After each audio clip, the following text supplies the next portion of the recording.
आज या ठिकाणी माझे वडील स्वर्गवासी आमदार काकासाहेब साळुंखे पाटील यांची जयंती, या जयंतीच्या निमित्तानं काही उपक्रम आपल्या ह्या दुष्काळग्रस्त जनतेसाठी त्यांनी त्यांच्या आयुष्यामध्ये काही ध्येय धोरणं ठरवली होती. या सांगोला तालुक्याचं लोकप्रतिनिधित्व करायची आमदारकीच्या माध्यमातून संधी मिळाली त्यांना, परंतु अगदी अतिशय 2च वर्षामध्ये आपल्या तालुक्याच्या व्यथा विधानसभेमध्ये मांडत असतानाच आकस्मिकपणानं त्यांचं निधन झालं. आणि त्याच्यानंतर माझी आई काकी यांनी या सांगोला तालुक्याची आणि कार्यकर्त्याची धुरा सांभाळली. त्यांना जो अपेक्षित असलेला सांगोला तालुका आहे त्या दृष्टिकोनातून मी लोकप्रतिनिधी म्हणून काम केलं.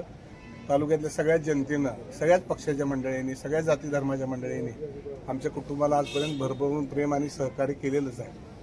गोर गरीब उपेक्षित जनतेसाठी जे काही करता येईल तो करण्याचा मी सातत्यानं या ठिकाणी प्रयत्न केलेला आहे. हे स्मारक या ठिकाणी, या स्मारकाची जी प्रेरणा आहे हे या ठिकाणी माझे सहकारी बाळासाहेब एरंडे आहेत, अनेक वर्षापासूनचे माझे मित्र आहेत. त्यांनी या ठिकाणी हे स्मारक करायची प्रेरणा दिली, त्यांनी सुरुवात केली आणि नंतर मग पुन्हा आमच्या कुटुंबानं त्यामध्ये भर टाकून हे मोठं असं स्मारक केलेलं आहे. 5 एकर जागा आम्ही आमची स्वतःची या संस्थेला दान केलेली आहे.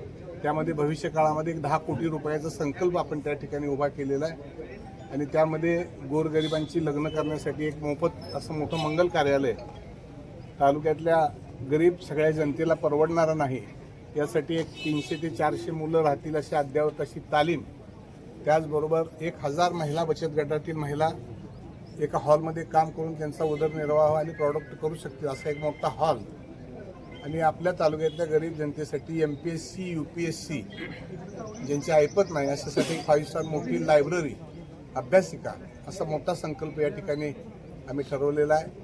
आणि मला पांडुरंगाच्या चरणी एवढीच प्रार्थना आहे, या संकल्प पांडुरंगाच्या आशीर्वादानं, आई मायेका देवीच्या आशीर्वादानं पूर्ण होईल असं मला निश्चितपणानं अपेक्षित आहे. जे काय आई वडिलांसाठी आणि त्यांनी तालुक्याविषयी धरलेलं जे ध्येय धोरण आहे व त्यांच्या अपेक्षितमधला सांगोला तालुका हा घडवण्यासाठी सत्ता असो नसो, भविष्य काळामध्ये पद येऊ न येऊ, हे आमची अखंड सेवा, आम्ही 4ही भाऊ, माझे दादा असतील, चारुताई असतील, जया असेल, आम्ही या जनतेची सेवा करण्याची आम्ही या निमित्तानं एक शपथ घेतलेली आहे. आणि माझ्या आई माळकरी असल्यामुळं आम्ही आळंदीची वारीसुद्धा हयात माझ्या आईंच्या नावची दिंडी करून ती कायमस्वरूपी दिंडी, आणि पंढरपूरला पण एक मठ आईंच्या नावचा बांधायचा ठरवलेला आहे की जेणेकरून सांगोला तालुक्याला प्रत्येक वारकरी त्या मठामध्ये जाऊन वारीला गेल्यानंतर 2 घास खाऊन येईल.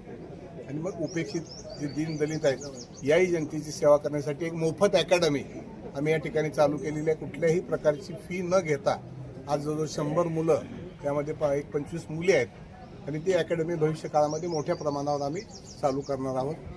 मी सगळ्यांना निमंत्रण दिल्याप्रमाणे तालुक्यातली सगळीच नेते मंडळी, जनता या ठिकाणी उपस्थित राहायला लागलेली आहे. दिवसभराच्या काळामध्ये सगळीच येऊन जातील.